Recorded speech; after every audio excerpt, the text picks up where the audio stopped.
Hello and welcome viewers and students. Today we are going to analyze paper 024870 of our series. हमारे प्रश्न पत्रों की श्रृंखला में आगे बढ़ते हुए आज हम करने जा रहे हैं प्रश्न पत्र संख्या 70 का विश्लेषण।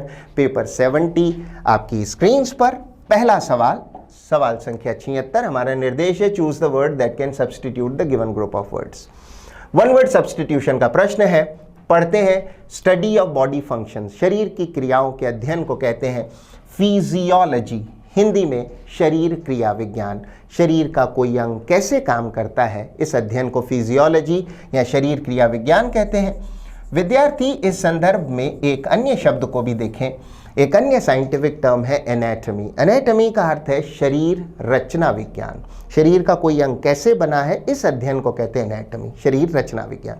जबकि फिजियोलॉजी में हम अध्ययन करते हैं कि कोई अंग क्या काम करता है। अन्य ऑप्शंस अवश्य देखें। साइकोलॉजी है मनोविज्ञान, एस्ट्रोलॉजी ज्योतिष है, और जीनियोलॉजी है वंशावली या वंश का क्रम। पूर्वजों से लेके नीचे तक के क्रम को वंशावली या जीनियोलॉजी कहते हैं। इसके लिए एक सिनोनिम हो सकता है लीनिएज या एंसेस्ट्री।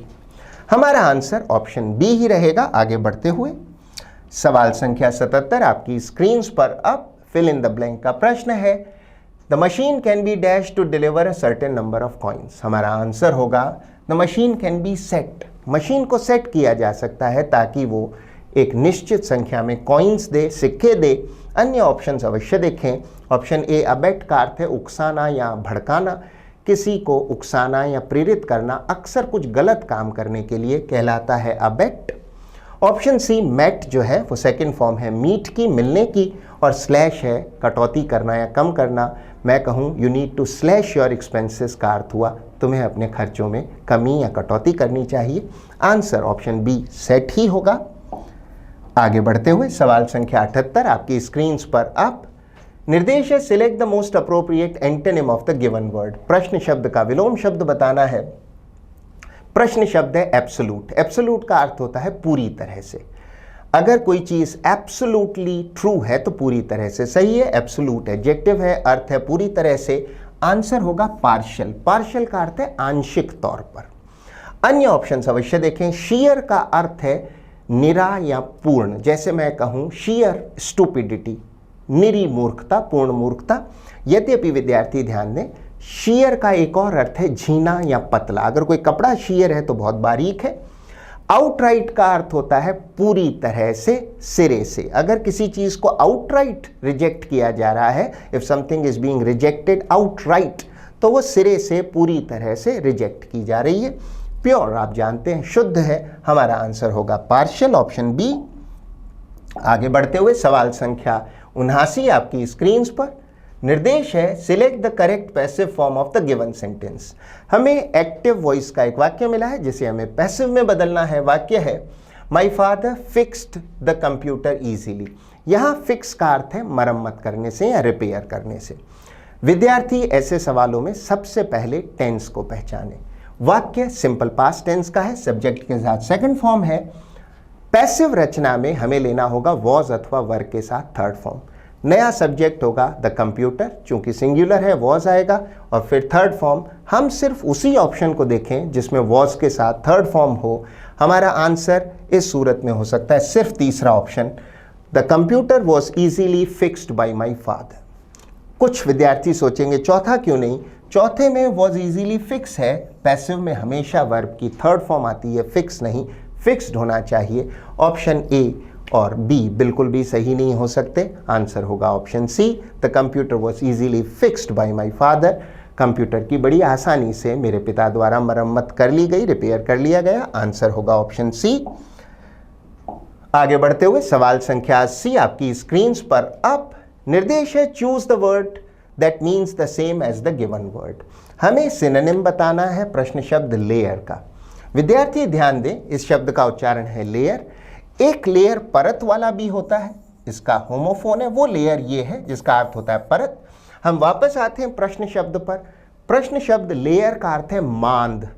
वो गुफा या कोई ऐसी जगह जहां कोई खतरनाक जानवर रहता है, अथवा कोई चोर डाकू भी जहां रहते हैं, उस डेन को भी लेयर कहा जाता है। तो किसी खतरनाक जानवर के रहने की जगह अथवा चोर डाकू के रहने की जगह हिंदी में कहते हैं मांद।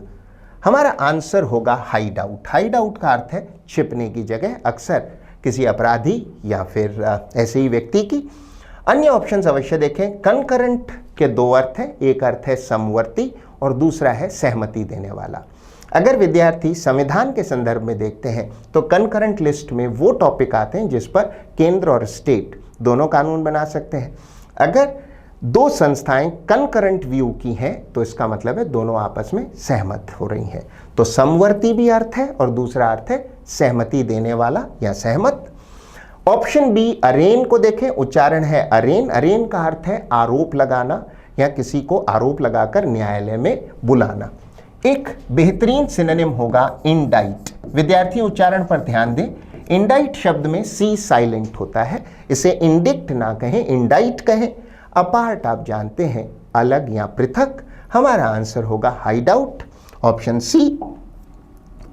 आगे बढ़ते हुए सवाल संख्या 81 आपकी स्क्रीन पर। एक बार फिर से हमें निर्देश मिला है प्रश्न शब्द का सिनोनिम बताना है।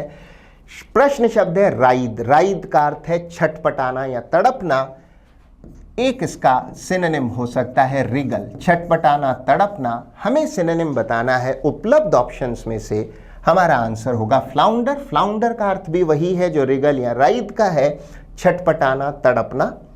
अन्य ऑप्शंस अवश्य देखें। स्ट्रेटन का अर्थ है सीधा करना, जैसे आप किसी वायर को स्ट्रेटन कर रहे हैं तो सीधा कर रहे हैं। राइज आप जानते हैं उगना, ऊपर उठना। और स्टेडी का अर्थ है संतुलित या स्थिर। अगर आपका हाथ स्टेडी है तो हिल डुल नहीं रहा है, अगर ग्रोथ स्टेडीली हो रही है तो स्थिर और संतुलित रूप से हो रही है। हमारा आंसर होगा फ्लाउंडर, छटपटाना, तड़पना। आगे बढ़ते हुए सवाल संख्या 82 आपकी स्क्रीन पर।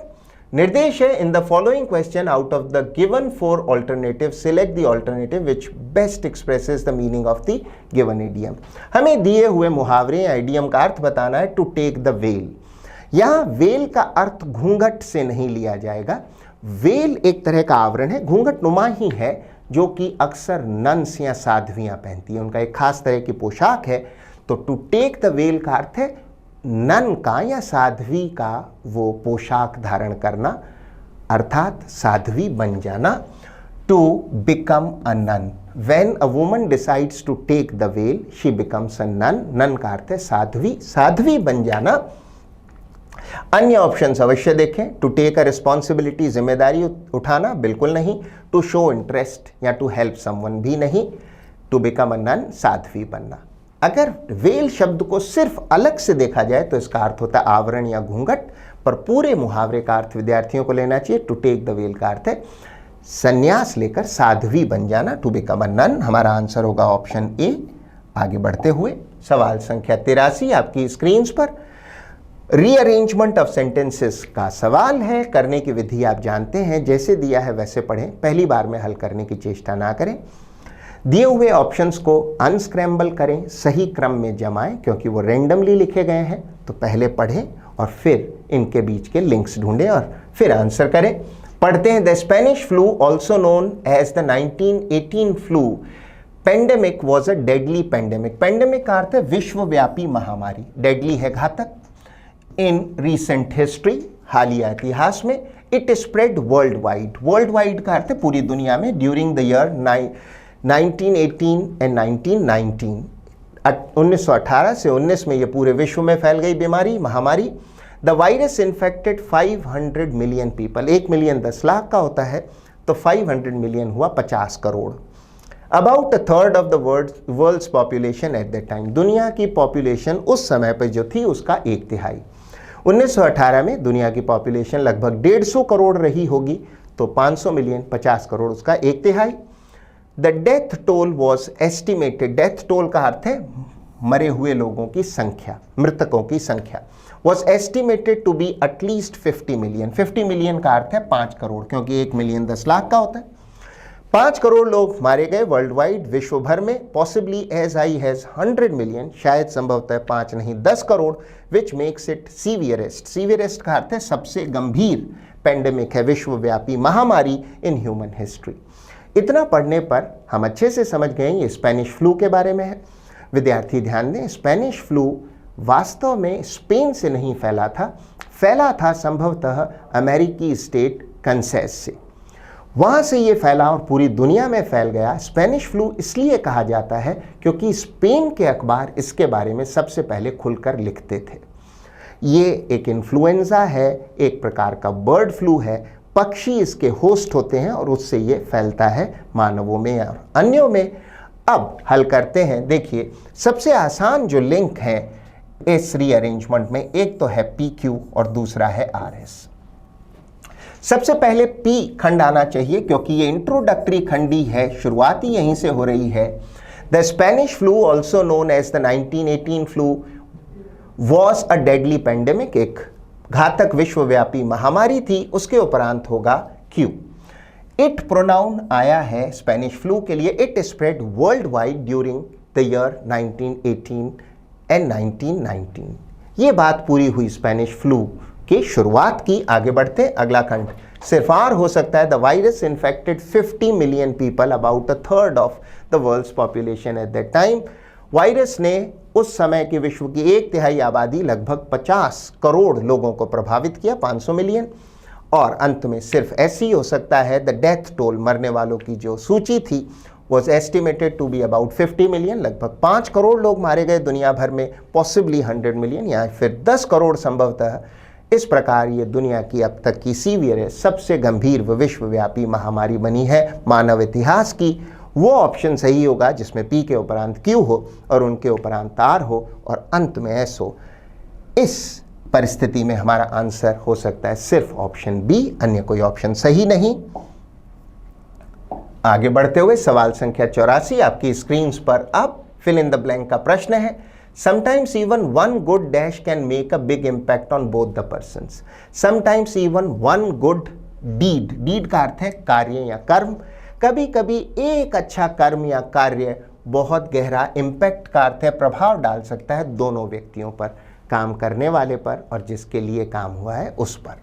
अन्य ऑप्शंस अवश्य देखें। डील आप जानते हैं, सौदा या सौदा करना या किसी चीज से निपटना।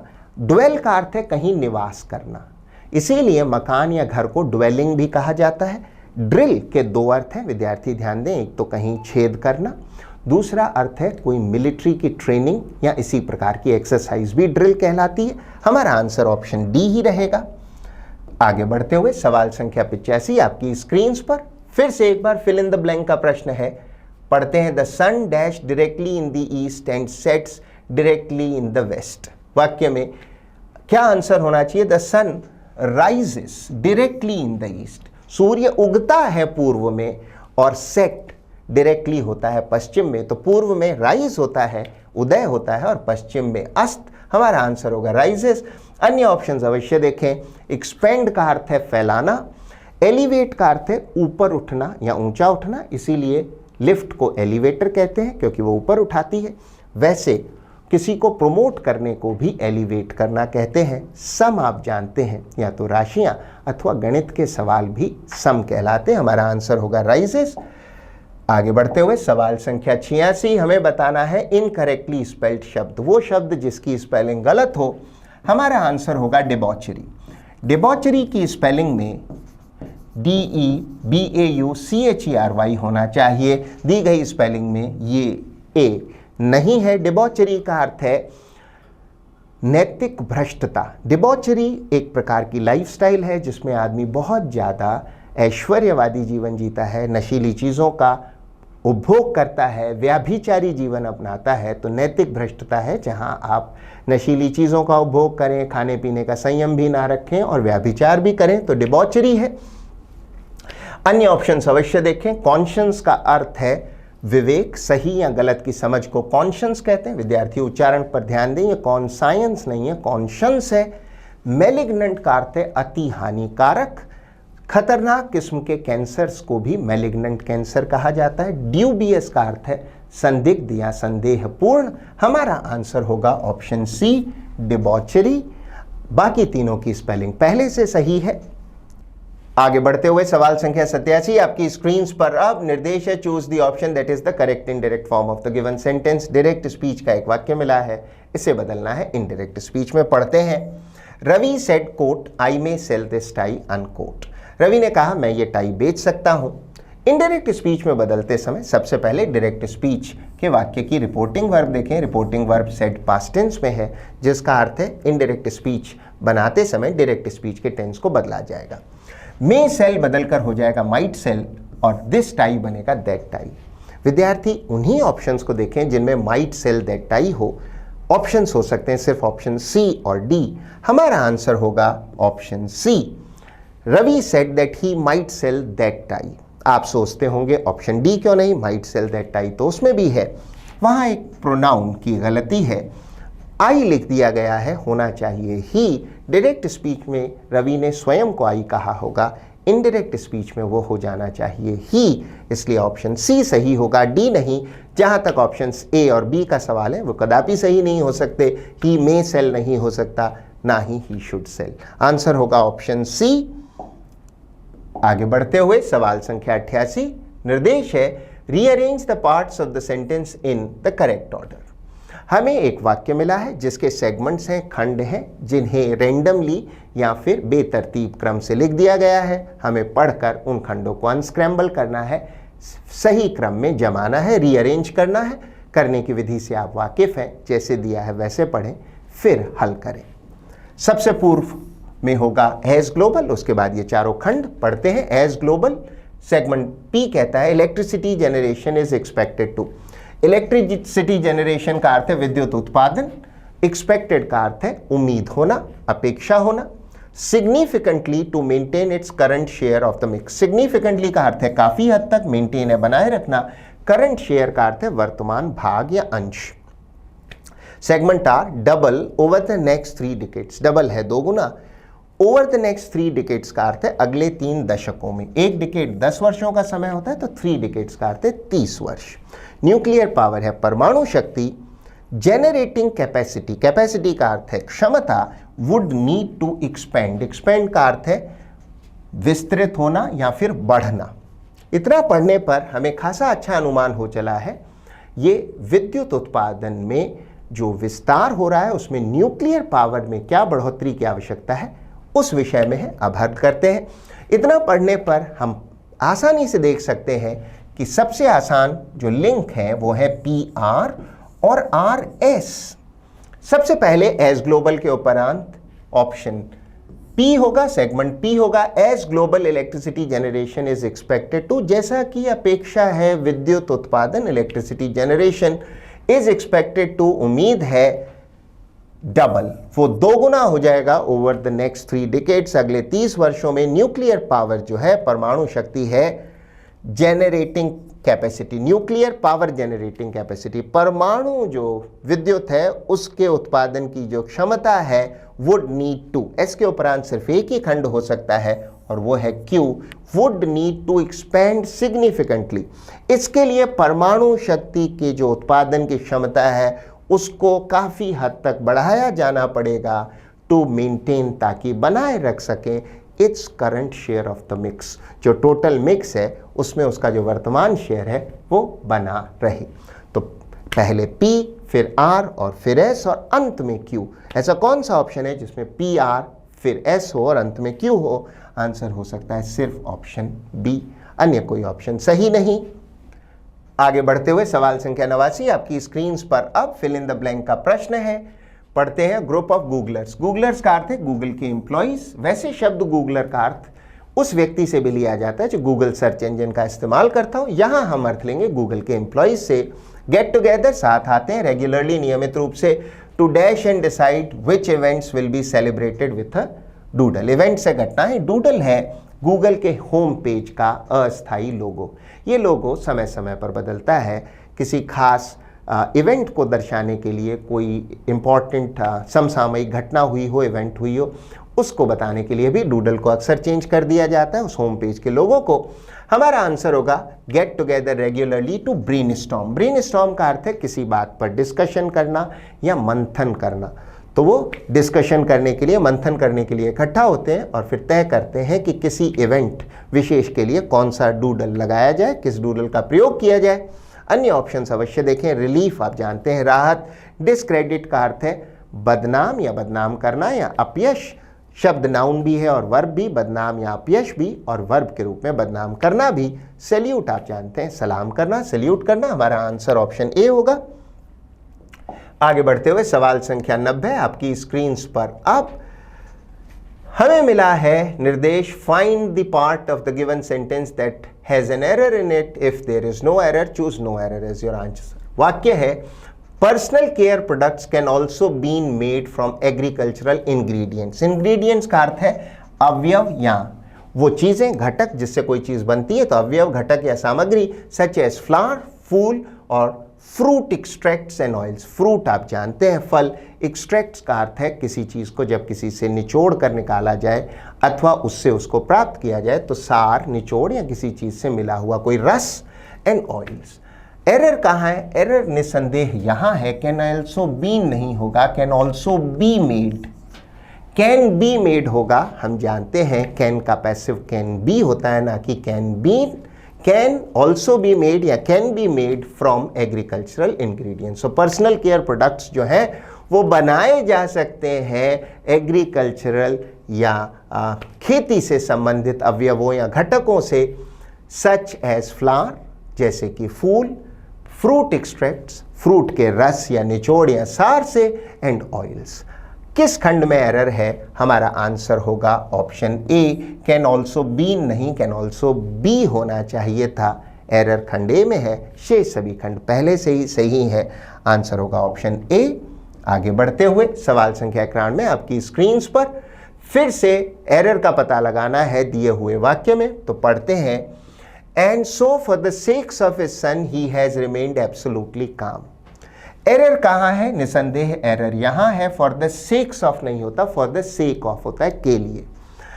अपने बेटे के लिए ही हैज रिमेन्ड एब्सोल्युटली काम, वो रहा है एकदम शांत या एकदम चुप। एरर है फॉर द सेक्स नहीं, फॉर द सेक होना चाहिए। खंड बी में एरर है, सेक्स के स्थान पर सेक होना चाहिए था। शेष सभी खंड सही है। आगे बढ़ते हुए सवाल संख्या 92 में आपकी स्क्रीन पर अब हमें मिला है एक मुहावरा, एक इडियम जो है टू द मैनर बॉर्न। पूर्ण मुहावरा होता है as if to the manner born. As if to the manner born का अर्थ होता है मानो कि कोई काम आपको जन्मजात रूप से आता हो। जैसे मैं कहूं, she arranged everything effortlessly as if to the manner born. उसने बहुत आसानी से चीज़ों की व्यवस्था कर ली मानो वो जन्म से ये काम जानती हो। तो as if to the manner born या संक्षेप में टू द मैनर बॉर्न का हमारा आंसर होगा use to say about somebody as if accustomed. Accustomed का अर्थ है अभ्यस्त या आदि, फ्रॉम बर्थ, जन्म से ही आप किसी चीज़ के लिए अभ्यस्त हो। हमारा आंसर होगा ऑप्शन बी। ये कहने के लिए मानो कि कोई व्यक्ति बहुत जन्मजात रूप से किसी चीज़ में पारंगत है या अभ्यस्त है। आंसर होगा ऑप्शन बी। अन्य ऑप्शंस देखें, learning refined manner slowly. Refined का अर्थ है बहुत परिशुद्ध अच्छे मैनर सीखना, बिल्कुल नहीं। Becoming sophisticated to a great extent. Sophisticated का अर्थ है अच्छे तौर तरीकों वाला, ग्रेट एक्सटेंट का अर्थ है काफ़ी हद तक, काफ़ी अच्छे हद तक अच्छे तौर तरीकों वाला होने वाला भी नहीं। हैविंग ऑफेंसिव मैनर्स, ऑफेंसिव है जिससे लोग बुरा मान जाएं, बुरे मनवाने वाले मैनर्स वाला होना, या फिर ऐसे मैनर्स है जिससे लोगों को बुरा लगे, नहीं, बिल्कुल भी नहीं। टू द मैनर बॉर्न का अर्थ है ऐसे मानो कि जन्म से ही किसी काम को जानता है, उससे परिचित है। ऑप्शन बी आंसर होगा। आगे बढ़ते हुए सवाल संख्या 93 में हमें प्रश्न शब्द का सिनोनिम या पर्यायवाची बताना है। प्रश्न शब्द है पॉसिटी, जिसका अर्थ है कमी या स्केर्सिटी। हमारा आंसर होगा वांट। विद्यार्थी इस बात पे विशेष ध्यान दें, वांट का अर्थ चाहना भी है, वांट का अर्थ कमी भी है। जैसे मैं कहूँ there is a want of funds या वांट ऑफ टाइम, तो अर्थ होगा समय या फंड्स या धन आदि चीज़ की कमी है। एक आसान सिनोनिम हो सकता है स्केर्सिटी। स्केर्सिटी वांट या लैक। वांट भी कमी है, स्केर्सिटी भी कमी है, लैक भी कमी है। हमारा आंसर होगा ऑप्शन डी। अन्य ऑप्शंस हमेशा देखा करें। अबंडेंस का अर्थ है प्रचुरता या बहुतायत। यदि एंटोनिम पूछा जाता तो ऑप्शन ए होता। ऑप्शन बी फीस्ट का अर्थ है दावत या भोज। प्लेंटी का अर्थ भी अबंडेंस ही है, प्रचुरता, बहुतायत। हमारा आंसर ऑप्शन डी ही रहेगा। आगे बढ़ते हुए सवाल संख्या 94 में आपकी स्क्रीन पर अब निर्देश है choose the correctly spelled word. उस शब्द को पहचाने जिसकी स्पेलिंग सही है। आंसर होगा एम्फेटिक। एम्फेटिक का अर्थ है जोरदार तरीके से या पूरे जोर से। अगर आप एम्फेटिकली किसी चीज का समर्थन करते हैं तो बड़े पुरजोर या जोरदार तरीके से समर्थन करते हैं।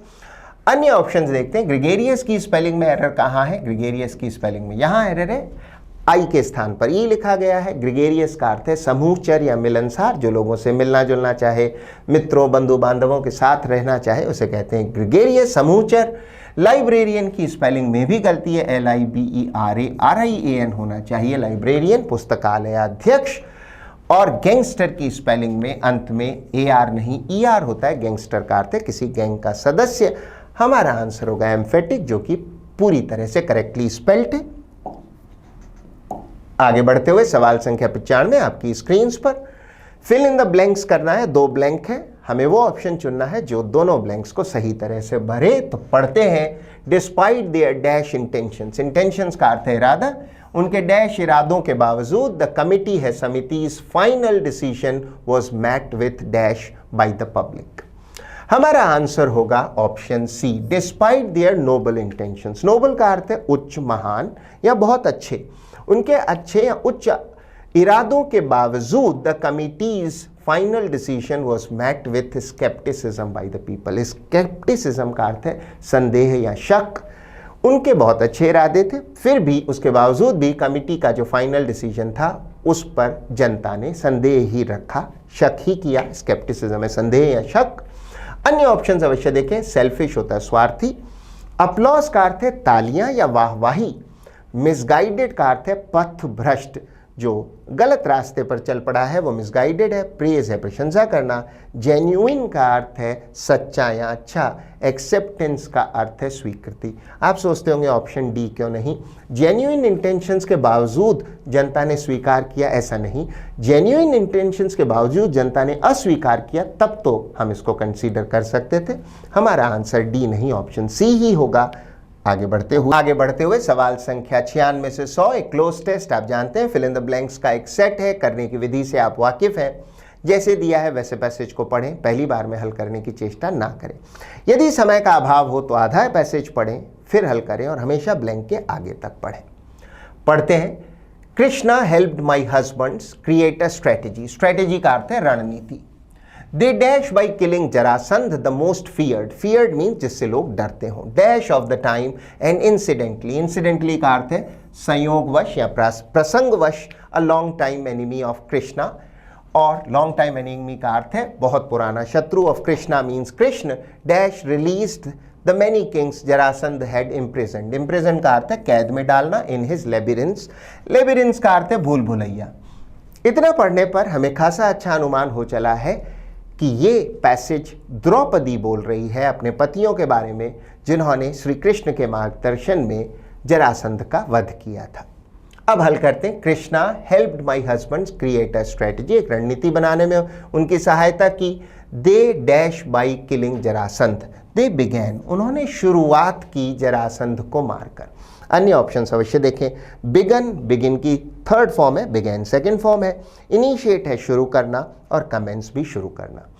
सभी ऑप्शंस का अर्थ शुरुआत से है, फिर भी हम बिगैन को आंसर इसलिए ले रहे हैं क्योंकि जो वाक्य है वो सिंपल पास्ट टेंस में होना चाहिए। बिगन थर्ड फॉर्म है, सिंपल पास्ट में सेकंड फॉर्म चाहिए। इनिशिएट और कमेंस दोनों का अर्थ शुरू करना है, किंतु फर्स्ट फॉर्म होने के कारण ये आंसर नहीं हो सकते। आगे बढ़ते हुए,